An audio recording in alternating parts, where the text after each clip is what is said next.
बिस्मिल्लाहिर्रहमानिर्रहीम। अस्सलाम वालेकुम क्लास। आज हम जो हमने सील कम्युनिकेशन को जो हम देख रहे हैं आज उसको इंशाल्लाह फाइनली ऑफिशियली इसको मैं कोशिश करूँगा क्लोज करूँ, उसके एग्जांपल्स वगैरह और आगे हम इंशाल्लाह सॉल्व करते रहेंगे। लेकिन कुछ फाइनल चीज़ें आई आई टू सी के हवाले से और जनरल इनका कंपैरिजन किया हमने, जो सील पोर्ट्स पढ़े हैं इनका आपस में क्या कंपैरिजन है। तो उसके हवाले से हम स्टार्ट करते हैं। Alright, so I am opening the data sheet. अब आईटीसी मोड में अगर आप देखें तो हमने एक इसका देखा था, जो इसका स्टेटस रजिस्टर है, और हमने ये देखा था कि ये स्टेटस रजिस्टर जो है आईटीसी मोड में और एसपीआई मोड में ये इसका फंक्शन डिफरेंट होगा। और हमने इसको बहुत ज़्यादा डिटेल से देखा नहीं है अभी कि इसके तमाम जो एसपीआई की सेटिंग्स है उनके हर एक का डिटेल से मतलब क्या है। कुछ हमने जो इम्पोर्टेंट थे वो हमने देख ली थे, जो मैं चाह रहा था कि आप लोगों को मालूम हो। लेकिन इसके अलावा अगर आप देखिए यहाँ पर दूसरा ये स्टेटस रजिस्टर के अंदर ये जो इसकी जो बिट 7 है यहाँ पर लिखा हुआ है sleeve rate control.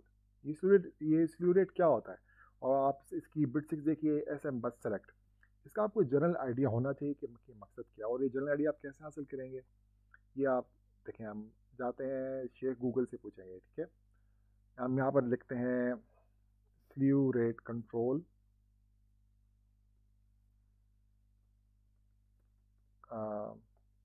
In in I two C देखते हैं, ठीक है। आई आई टू सी के अंदर स्लू रेट कंट्रोल क्या होता है। Slew rate control is how fast the signal changes from low to high, ठीक है। यानी कि आपका जो अगर आपको याद हो जो आपका टाइमिंग डायग्राम जो होता है उसमें एक सिग्नल जो है वो 0 से 1 तक चेंज होने में कितना टाइम लगेगा slew rate. This setting has to do something with that. मैं इसकी डिटेल में नहीं जा रहा अभी कि क्या है, क्या क्या मकसद है। I am just telling you कि आपको इन चीज़ों का अंदाज़ा होना चाहिए कि आपको अगर अपनी सेल्फ हेल्प करनी है, अगर आपको डिटेल में जाना है, आप फर्दर अपने जॉब में जाते हैं, मार्केट में जाते हैं, मुमकिन है कि आपको इन चीज़ों का सामना करना पड़े कि स्लू रेट क्या चीज़ होती है। सर ये एस एम बस है, एस एम बस क्या चीज़ होती है। एस एम बस देख लें, एस एम बस इन I two C. S M बस क्या होती है, right. Late me just right this.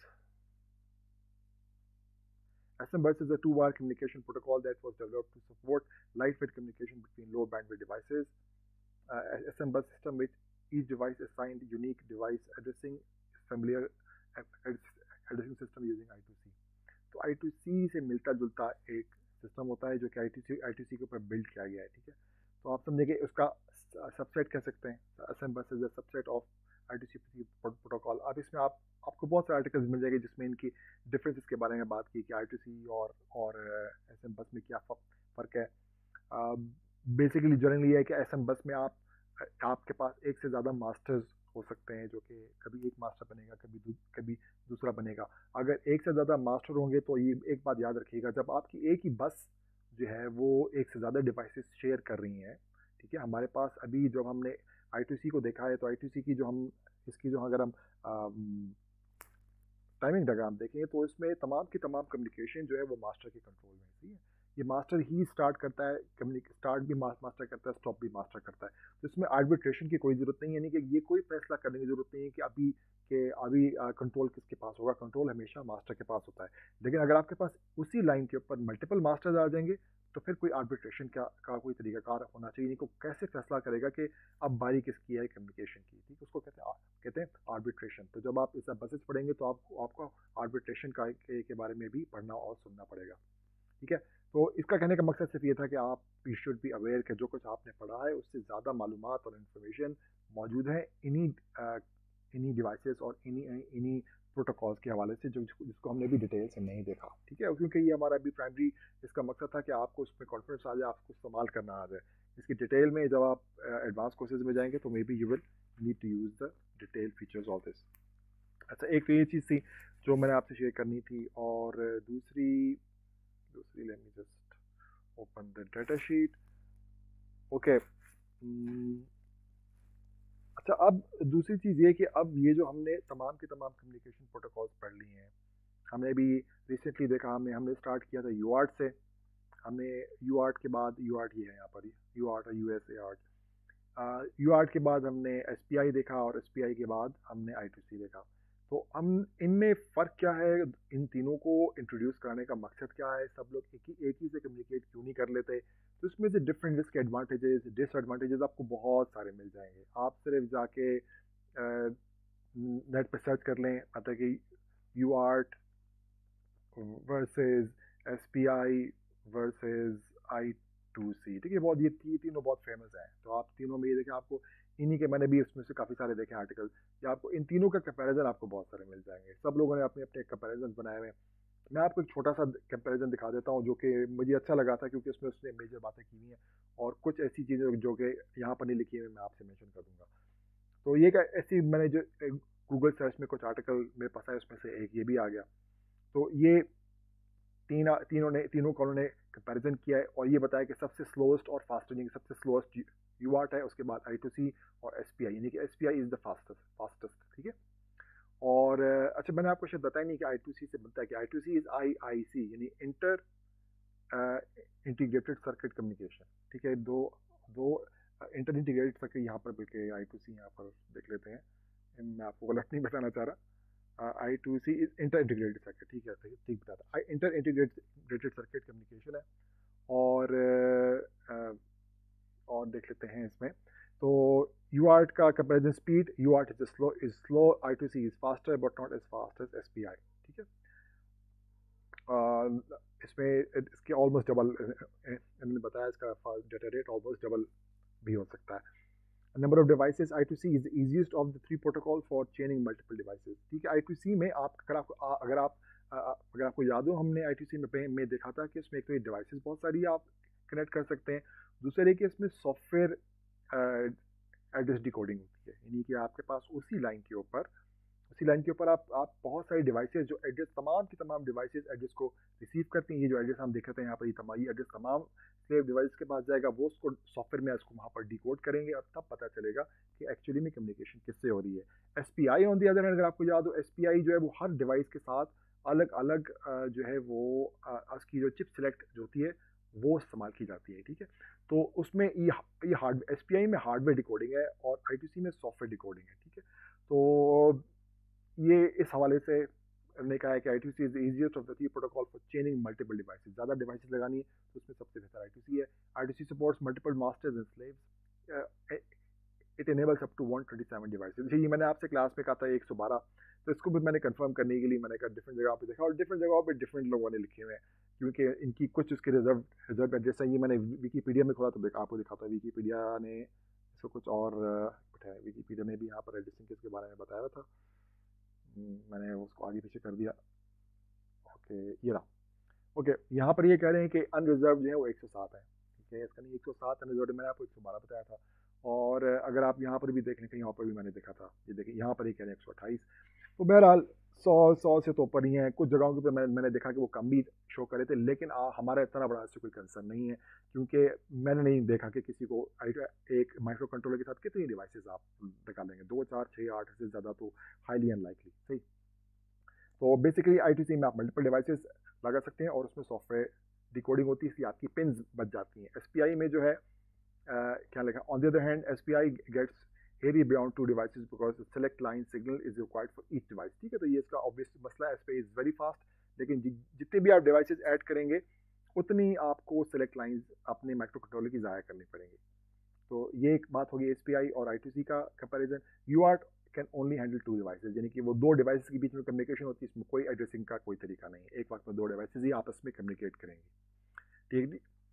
I2C की कमाल की बात यह है ट्रांसमिशन कंफर्मेशन, ठीक है। ट्रांसमिशन अगर आपको याद हो, हमने देखा था I2C में आपके पास एक और नैक होते हैं, ठीक है। ये इन तीनों में से किसी में भी, इन तीनों में से सिर्फ एक ही इसी में है जो कि आपके पास इस तरह एक्नॉलेजमेंट जो याद है आपको, ये एक आती है यहाँ पर एक्नॉलेजमेंट और ये acknowledgement.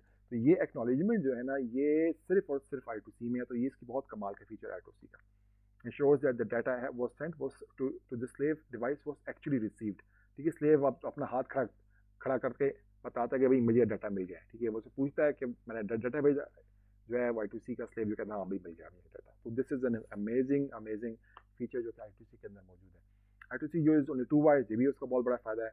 UART uses 2 wires but is slow, ठीक है, इसमें भी टी एक्स आर एक्स होती है, ग्राउंड कॉमन होती है, अगर आपने ग्राउंड कॉमन किया हुआ है तो टी एक्स आर एक्स ही रिक्वायर्ड होती है, but it's slow, S P I needs 4 wires, ठीक है, एस पी आई को 4 चाहिए तो यू आर्ट की भी 2 वायर्स है लेकिन स्लो है कंपेयर टू आई टू सी।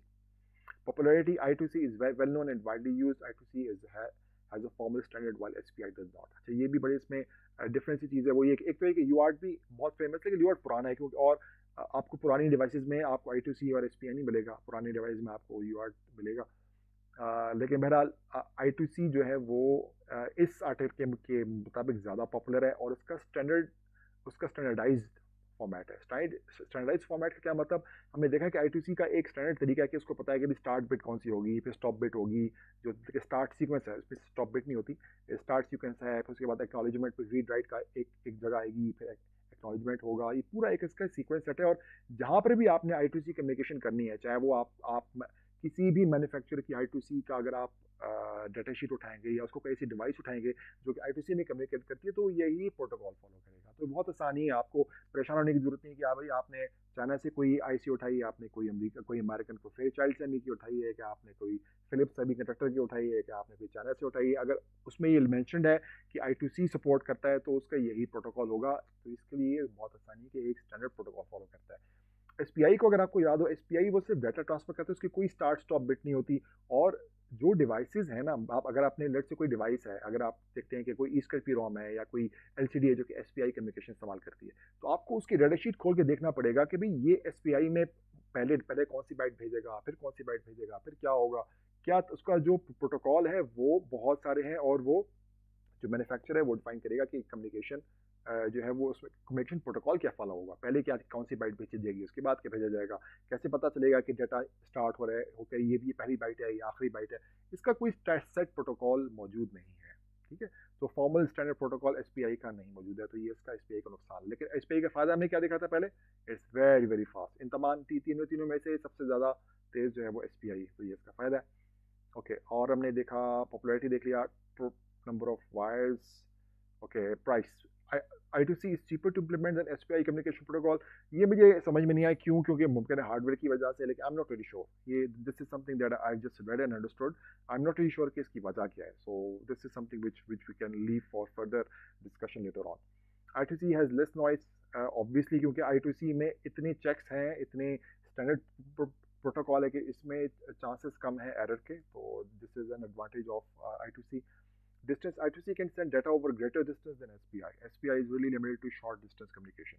अब इसके हवाले से भी क्योंकि मैंने कंट्रोवर्शियल चीज़ें देखी, क्योंकि मैंने कुछ आर्टिकल में देखा जिसमें ये क्लेम करते हैं कि SPI जो है वो ज़्यादा लॉन्ग डिस्टेंस पर है, लेकिन बहरहाल इन तीनों में ना, अगर आप UART, SPI और I2C, इन तीनों को आप शॉर्ट डिस्टेंस, यानी कि इनका ये लॉन्ग डिस्टेंस कम्युनिकेशन के लिए नॉर्मली इस्तेमाल नहीं होते, ये शॉर्ट डिस्टेंस इंटर बोर्ड या इंट्रा बोर्ड, यानी कि बोर्ड के अंदर या एक बोर्ड से दूसरे बोर्ड में कम्युनिकेशन के लिए, आपके सिस्टम से आपका एलसीडी लगा हुआ है साथ, उसमें कम्युनिकेशन के लिए, इस तरह की चीज़ों के लिए इस्तेमाल होते हैं। ठीक है, अच्छा, UART का जहाँ तक ताल्लुक है, UART के साथ आप कई जगह के ऊपर, जैसा SPI को अगर आपने या UART को आपने लॉन्ग डिस्टेंस पे इस्तेमाल करना है, तो उसके लिए बीच में उसके रिपीटर्स किस्म के या उसके एम्पलीफायर इस्तेमाल होते हैं। जैसा UART का मैंने आपसे तस्करा किया था कि इसका जो RS232 जो मैक्स 232 है, और IC और 485 प्रोटोकॉल है, उसके ज़रिए से आप लॉन्ग डिस्टेंस कम्युनिकेशन किसी हद तक कर सकते हैं, यानी कि टेंस ऑफ मीटर्स में या इवन 100 मीटर्स में भी कर सकते हैं आप, अगर आप इसके एक्सटर्नल, यानी कि उस बोर्ड से बाहर आपको एक आईसी लगानी पड़ेगी, उसका सर्किट लगाना पड़ेगा। जैसा आप देख लीजिए, मैंने आपको दिखाया था लास्ट टाइम RS232 एक क्लास में, जब UART पढ़ा था, हमने 232 का और 485 का सर्किट भी देखा था, तो उससे आप लॉन्ग डिस्टेंस कम्युनिकेशन कंपेरेटिवली कर सकते हैं। इसी तरह SPI के भी मेरे ख्याल से उसमें रिपीटर्स होते हैं। These are something that we can always look up. जब आपको लॉन्ग डिस्टेंस कम्युनिकेशन करनी हो, आपको जब अगर as a rule of thumb मैं आपको ये आपको मैं बता दूं कि अगर आपने शॉर्ट डिस्टेंस 1 मीटर की हद तक अगर कम्युनिकेशन करनी है, तो तीनों काम करेंगे, अराउंड 1 मीटर तक ये तीनों काम करेंगे। इससे बियॉन्ड करना है तो फिर आप उसको थोड़ा सा ज़्यादा थॉरली स्टडी करें, देखें कि कहाँ तक है, उसकी डिफरेंट सर्किट्स, उसके डिफरेंट एप्लीकेशन, डिफरेंट आप फोरम्स पे जाके देखें कि किसने सक्सेसफुल कम्युनिकेशन किस डिस्टेंस पे की हुई। एक होती है स्पेसिफिकेशन, एक होता है प्रैक्टिकल एक्सपीरियंस, कि किसने इस आईसी के 18452 से किसी ने अगर SPI भी कम्युनिकेशन की है, तो सबसे लॉन्ग डिस्टेंस कितने पे हुई है। तो ये आप खुद स्टडी करेंगे, और डोंट जस्ट बिलीव है किसी क्योंकि आर्टिकल्स में भी मुख्तलिफ इन्फॉर्मेशन लिखी हुई है, don't don't just believe what everybody saying.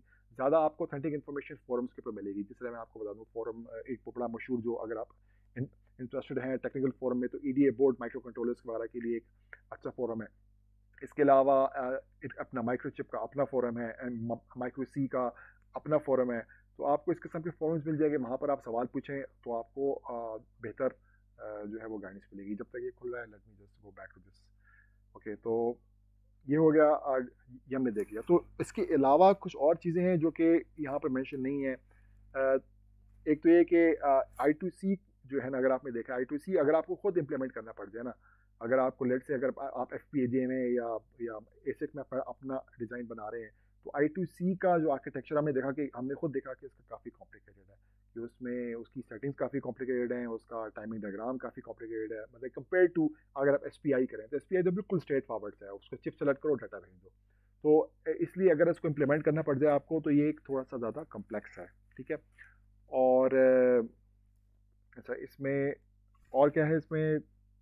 Okay, और इसमें एक मिनट, पावर कंजम्पशन का भी, let me just check, power consumption का यहाँ पर कहीं पर मेंशन है,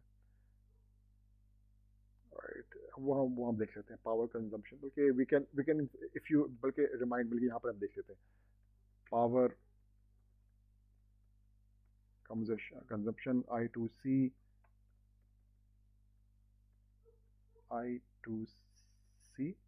वर्सेस SPI, ठीक है। तो ये हम देख लेते हैं।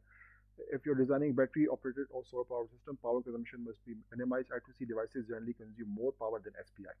And if power usage is concerned, you should choose SPI for your design, ठीक है। तो ये एक चीज़ जो कि मेरे जहन में थी, तो मेरी भी याद आ गया, तो मैंने कहा उसको चेक कर लें, ठीक है। तो इस तरह आपके जहन में कोई चीज़ आती है, अगर आप कोई अपना सिस्टम बना रहे हैं, कोई ऐसा टेक्निकल सवाल आपके जहन में आता है कि यार क्या पावर में कोई फ़र्क है, then just you can just look it up, ठीक है। तो ये चीज़ें थी। और लेट मी जस्ट सी, मैंने कुछ नोट्स बनाए थे कि आप लोगों के लिए कोई चीज़ें जो मेरी मिस हो गई थी पिछले लेक्चर में, and I think I have covered all of them. Alright, okay. So अब आपने क्या करना है, अब हमारा लेक्चर आज मैं और आगे नहीं बताऊंगा, सिर्फ मैं आपको एक होमवर्क, ये जब से फोरम खुल गया मैं आपको दिखा देता हूँ।